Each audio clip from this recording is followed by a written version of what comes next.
Caros colegas e amigos do IoT, obrigado por estarem aqui comigo. Então, essa é uma aula informativa sobre terapia por onda de choque. Na verdade, um recorte de algumas aulas que eu já venho apresentando sobre o assunto. E é óbvio que o motivo aqui, a ideia não é esgotar o assunto, mas introduzir para quem não tem familiaridade com onda de choque ou tem pouca familiaridade. Então, eu vou do básico até um nível mais moderado. E se quiserem discutir depois mais profundamente dentro da área de cada um de vocês, estou aberto a contatos, a compartilhamento de artigos e de ideias. Então, vamos direto ao ponto aqui para não gastar o tempo de vocês. Eu imagino vocês, por exemplo, indo para o iote no carro e ligando essa aula enquanto pegam o trânsito, né? Então vamos lá. Qual que é a história da terapia por onda de choque? A história começa mais ou menos ali na Segunda Guerra Mundial, quando mergulhadores começam a morrer por explosões de mina à distância, sendo que a roupa deles de borracha, a pele intacta, mas com hemorragias pulmonares. Aí foram estudar o que acontecia e viram que haviam efeitos mecânicos e biológicos quando essa onda de choque mecânico chega até o corpo da pessoa. Daí a gente já começa a introduzir um conceito importante, que terapia por onda de choque é choque mecânico, não é choque elétrico, como muitos pacientes pensam, e até alguns colegas nossos e também fisioterapeutas, médicos e fisioterapeutas pensam inicialmente sobre essa modalidade de tratamento. A Alemanha foi pioneira nas ondas de choque, então na década de 60 e 70 tem muitos estudos em tratamento de litotripsia, então quando a onda bate na pedra ali nos rins, no ureter, ela destrói aquilo, né? Em 1980 veio o primeiro tratamento em humanos, já com essa máquina gigantesca, em que o paciente tinha que ficar todo mergulhado numa banheira de água. Na década de 90 começam aplicações clínicas ortopédicas. Vamos imaginar qual o primeiro, né? Quebrar pedra, quebrar osso, quebrar pseudoartrose, né? E aí vão aparecendo outras indicações ao longo dos anos. E a partir dos anos 2000, a gente já começa a ter bons, ou pelo menos estudos clínicos randomizados, alguns bons, outros nem tanto, né? E já surge, no início dos anos 2000, a Sociedade Brasileira de Terapia por Onda de Choque, que dura e até hoje está em crescente crescimento. Está crescendo. É, então, que é onda de choque? Então, são ondas acústicas, portanto, som, com tempo de elevação muito rápido e pressão máxima alta, seguido de uma queda exponencial de pressão. Igual uma onda forte que bate e depois puxa de volta, né? Que é uma pressão, a gente chama de negativa, né? Mas enfim, uma pressão mais baixa do que a atmosférica. E o que isso causa? Então, a, a a pressão máxima alta, ela causa transmissão de energia, especialmente quando ela muda de meio. Mas essa pressão chamada de negativa, quando ela vem no meio líquido, ela é capaz de causar bolhas ou cavitações, como eu mostro aqui nesse vídeo de uma máquina de onda de choque num copo de água. Olha que interessante essas bolhas surgindo, né? Então, para a maioria das aplicações ortopédicas, é isso que a gente espera, tá? Ou isso que deveria trazer boa parte dos resultados. E aí a gente pode ver aqui, então, nessas imagens também a formação dessas cavitações num aplicador radial, que é o que a gente tem no iote, perdão, no aplicador focal, né, saindo do transdutor em direção ao centro, que a gente não tem no iote, e da radial, que a gente tem no iote, que forma cavitações e dissipação de energia mais superficiais, ali de meio até cerca de 2 centímetros abaixo da pele, o que é suficiente para a maioria de nossas aplicações. E a focal, então, ela é capaz de entregar mais energia concentrada e profundamente, né? E a radial, que alguns até chamam de onda de pressão e não onda de choque, mas é bom bastante para causar cavitações e trazer diversos efeitos benéficos também. E quais são esses efeitos? Então, fragmentação de sólidos, usando aquela parte positiva da onda, e a lesão tecidual controlada. Então, essas cavitações são pequenas explosões dentro do tecido que vão liberar fatores de crescimento. Isso é muito bem demonstrado em estudos em animais. Liberação extensa de VEGF, de BMP quando usado em tecido ósseo, VGF, óxido nítrico e por aí vai, né? Então, esses aqui são estudos até já clássicos e mais antigos dentro dessa modalidade. Agora, tem também outros efeitos que vêm sendo estudados até hoje de mecanotransdução. Então, você abre poros nas membranas celulares, aumenta a permeabilidade celular, tem certos estímulos de células nervosas, ou mesmo lesão de células nervosas, como a gente vai ver, tração e compressão de tecido conectivo, isso aí dentro dos estudos de face, é bastante interessante, e uma modulação inflamatória. Então, está aqui, por exemplo, uma referência aí para se estudar esses efeitos biológicos da onda de choque. E já falando um pouco mais de clínica de dor do que de ortopedia, a gente observa também a destruição e degeneração de fibras axonais do tipo C, que são aquelas muito ligadas à dor crônica, preservando as fibras mielinizadas, que são mais resistentes. Então você vai lá e destrói um tanto de fibra que está causando dor crônica, aquelas hiperestimuláveis, né? E tem um efeito também chamado de capsaicina-like, similar à capsaicina que a gente passa na pele, derivado da pimenta malagueta, que vai haver uma depressão, liberação tão ampla de substância P de pain, né, ligada à dor, lá no gânglio dorsal, na coluna, né? Então você dá uma hiperestimulação e depois você depleta, você cessa essa substância, esse estímulo, trazendo um período de conforto para o paciente. E às vezes o que a gente precisa para tratar uma dor crônica é uma série de tratamentos agudos, né? E fala-se em neuromodulação, inclusive hoje em dia já surgem estudos para onda de choque transcraniana, que é bastante interessante, mas ainda está longe da nossa clínica. Quais são as patologias principais tratáveis, então? Onde é que nós estamos no IOT, né? Tendinopatias e entesopatias, talvez a principal indicação clínica. Quando elas são calcárias, parece que o tratamento é ainda melhor, tá? Mas também para as lesões degenerativas e dificilmente para casos agudos, tá? Então a tendinopatia crônica, a tendinose é uma ótima indicação em geral. Para afecções ósseas, pode ser tentado em pseudartrose e retardo de consolidações, especialmente ali na base do quinto metatarso. Edema ósseo medular é uma indicação um pouco mais recente eu diria talvez de uns 10 anos para cá, mas que tem tido ótimos resultados na literatura. E aí, dentro do edema ósseo, se inclui a osteoartrite. Mas também para músculo e face, aí mais para o lado de clínica de dor, né, para tratamento de trigger points. É um tratamento um pouco caro para trigger points, mas é válido. E espasticidade. Então, tem estudos aí para pacientes pós-AVC e pacientes com paralisia cerebral espástica. E outros que a gente vai falar rapidamente: úlceras, Peyronie, celulite, as fibromatoses, tá?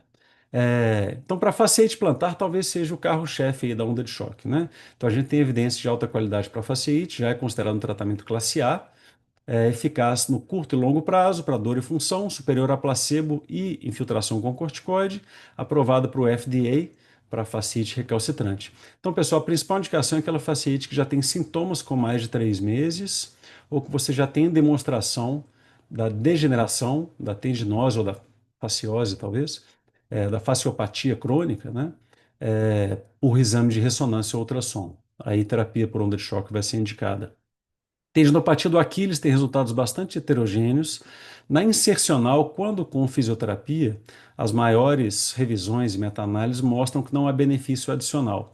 Na não insercional, quando associada à fisioterapia, apresenta-se uma melhora significativa a curto e longo prazo. A minha observação é que nas insercionais, quando há aquela nuvenzinha de calcificação junto à inserção, parece funcionar melhor, talvez pela melhor absorção da energia. Quando há Haglund, aí esquece. A chance de dar certo é muito pequena, tá? Tendinopatia patelar. A evidência para uso isolado, né, terapia por onda de choque como único tratamento é ruim, tá? O resultado seria pequeno ou negligenciável. Há evidências de melhora na qualidade tecidual, então estudos em animais, se ela sacrifica o bichinho, o tecido melhora sim. Pode ser um tratamento adjuvante, que eu acho que é a grande indicação aqui.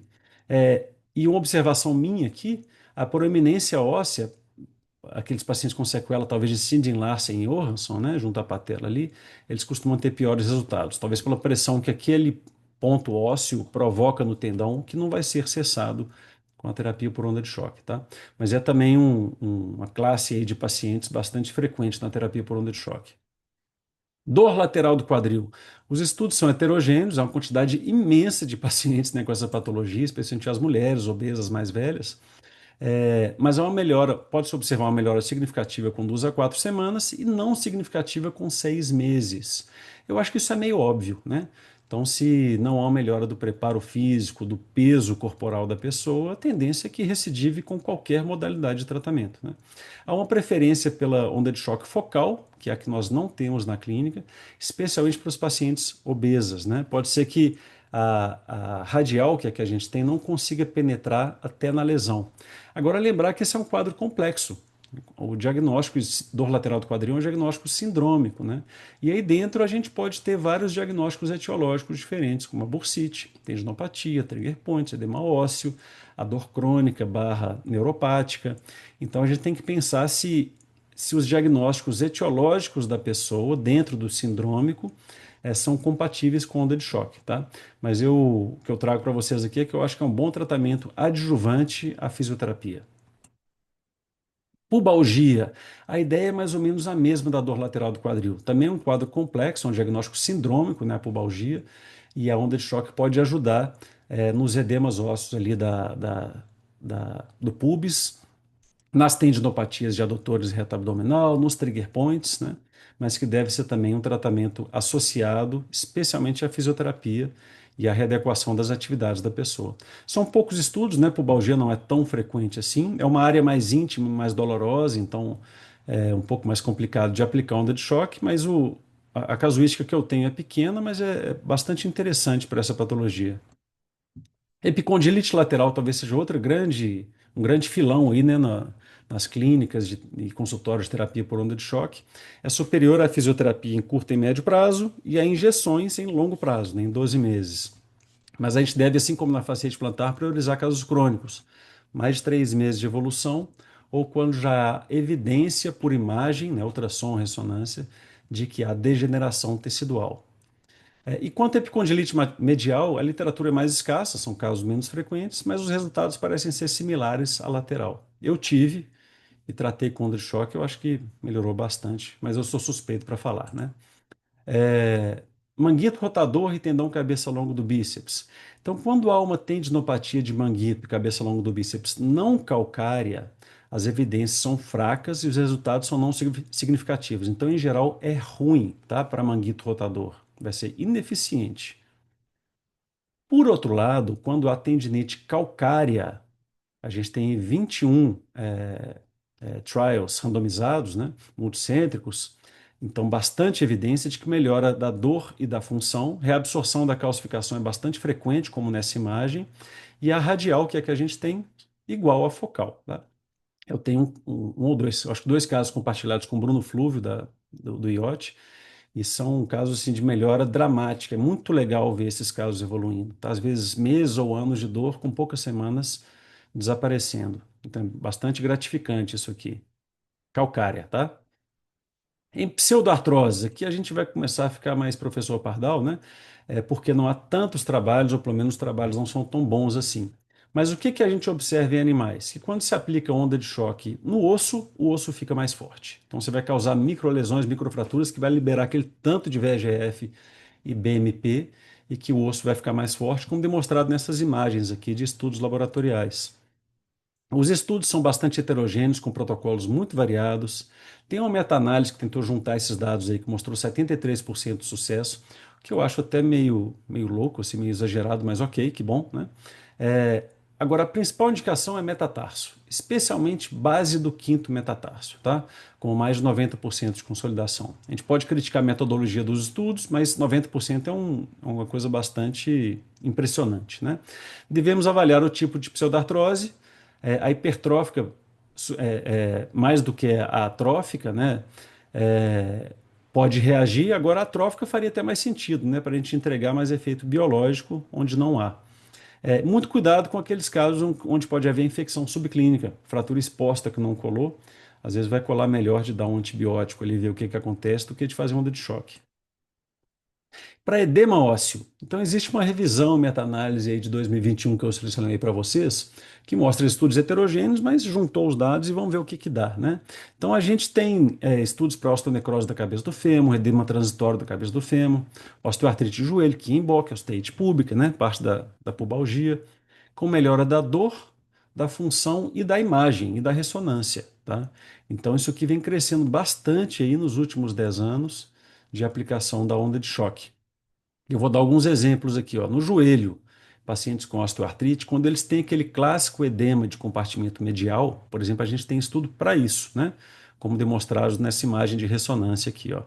É, é legal porque a onda de choque, ela mostra na ressonância de segmento a redução do edema ósseo, que é um dos grandes responsáveis por dor em osteoartrite, dor tecidual, né? Então é óbvio que nós não vamos tratar a osteoartrite, não vamos regredir a osteoartrite, mas muitas vezes os pacientes melhoram bastante do sintoma, especialmente daquelas agudizações, tá? Mais um estudo interessante aqui de 2020 para vocês. É um periódico de bom impacto, né? 12,5, o que para a área ortopédica é uma coisa muito significativa. 14 estudos inclusos aí. Melhora significativa da dor e do WOMAC. A toque radial, que é essa que a gente usa mais estudada, usando mais alta energia. 3 a 5 sessões e um benefício conservado aí por até 3 a 6 meses ou até 12 meses após a aplicação. Então, parece ser uma boa indicação. A minha casuística disso ainda é pequena, mas a literatura está aí para nos mostrar que é válido, né? Mais um aqui para osteoartrite de joelho, sugerindo que é melhor ainda, e eu acho que isso é meio óbvio, né? Quando associado a treinamento de força, fisioterapia, reabilitação, tá?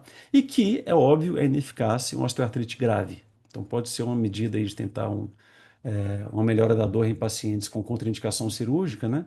Mas, em geral, a osteoartrite grave vai responder pior a qualquer forma de tratamento conservador. Bom, para dor miofascial, a gente tem muitos estudos aqui, 27, eu acho que é um número até bom, né? É superior ao placebo, tá? Ok. Grande variação entre pacientes, mas sem diferença com agulhamento, bloqueio, exercício, laser, né? Então é mais para tratamento adjuvante em pacientes aí fibromialgicos e aquelas dores, síndromes miofaciais. O problema é que é um pouco caro para isso, né? Então a gente usa pouco nesse tipo de paciente, mas é legal saber que é válido para aqueles pacientes mais complicados ou mesmo esportistas, né, que não deveriam ficar fazendo bloqueio em véspera de competição. Isso aqui é uma outra aplicação bastante interessante, úlceras e feridas, tá? Eu também não tenho experiência com isso aqui, mas a gente vem acumulando aí estudos de séries de casos, né? E que eu acho que é o que se consegue fazer com isso aí. E também comparações contra cuidados convencionais de ferida. E o resultado é bem impressionante, sabe? A gente sempre nos congressos e simpósios tem demonstração de casos e casos e casos de úlceras assim, durando anos, né? Regredindo com onda de choque. É, Então a ideia realmente é trazer biologia à lesão, né? Claro que você não vai consertar a parte mecânica, né? Mas a gente pode observar o fechamento desse tipo de lesão. Então, o pessoal, especialmente aí que trata muito pé diabético, a gente pode tentar isso aqui, viu, na clínica. A gente tem maneiras, tem protocolos para fazer isso aqui com todo cuidado, né? A gente faz uma cobertura ali com plástico tipo PVC, para não contaminar a máquina, nem pegar sangue na máquina, né? Através da ferida. Então, a gente tem como fazer isso e podemos tentar, e eu acho que a gente vai ter bons resultados no IoT se isso virar uma modalidade bastante requerida. Tem outras aplicações relatadas na literatura também, como espasticidade, né? Eu citei no início da aula, seja espasticidade de pacientes neurológicos, também nas fibromatoses, rigidez por duplo treino, Lederose e até Peyronie, que eu acho que é uma coisa que a gente não vai fazer no IoT, e também a aplicação estética, para essa celulite estética, né, que as mulheres gostam de ficar tratando e gastando dinheiro com isso, mas não é uma coisa muito para ser feita no IoT também não. Ok, ditas as aplicações, como é que são os protocolos? A maioria dos protocolos na literatura são de 3 a 6 sessões de onda de choque com intervalo semanal, mas que varia aí de 3 dias entre cada sessão até 30 dias e aparentemente não faz piorar os resultados. A gente tem um pouco de flexibilidade aí. O número de disparos, né, de ondas por sessão vai de 1.500 a 3.000. O paciente sente uma dor que tem que ser tolerável. Na verdade, o aplicador regula a quantidade de energia liberada em cada onda de choque de acordo com a resposta do paciente. E eu peço que os pacientes diminuam as atividades de impacto, né, de grande demanda sobre aquela estrutura por cerca de um mês, para dar tempo daquele efeito biológico chegar, né? A aplicação da onda por si só não é a cura. A cura é a reação do corpo a essa aplicação. Existem contraindicações, como em qualquer tratamento, como tumores na região, a gente tem medo de espalhar células tumorais, infecções ativas locais, gravidez, transtornos graves de coagulação. Aí é comum aparecer quimose, né, onde a gente faz hipetequias, onde a gente faz a aplicação. Não aplicar em disco fisário, né, disco aberto. E se há dispositivos eletrônicos implantados, dependendo da modalidade de onda de choque que a gente vai usar e da localização. Se for próximo ao marca-passo, por exemplo, não deve ser feito. Agora, se for a distância com a máquina que a gente tem no IoT, pode ser feito. E contraindicações relativas, que é a passagem de grandes nervos e vasos na região, mas isso é fácil de um aplicador com conhecimento de anatomia evitar. Uso concomitante com infiltração de corticoides não é recomendado. E AVC recente e outros transtornos neurológicos centrais. Então, tem paciente que a gente vai aplicando onda de choque no tendão e vai dando, inclusive, o reflexo tendíneo, né?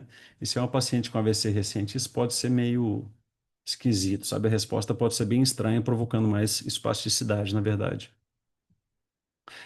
Quanto à codificação, à cobrança, no SUS não tem código para onda de choque. Na ANS não está no rol obrigatório, exceto quando é para litotripsia, que não é nossa modalidade. Então, em geral, os planos de saúde não cobrem. Alguns até reembolsam, ou a gente faz o recibo, a nota fiscal para consulta normal e os pacientes pegam reembolso. Agora, existe codificação na tabela CBH-PM, tá? Então, tanto para a primeira aplicação quanto para subsequentes, mas o fato é que então a categoria médica indica e demonstra e bota isso nos nossos protocolos, né?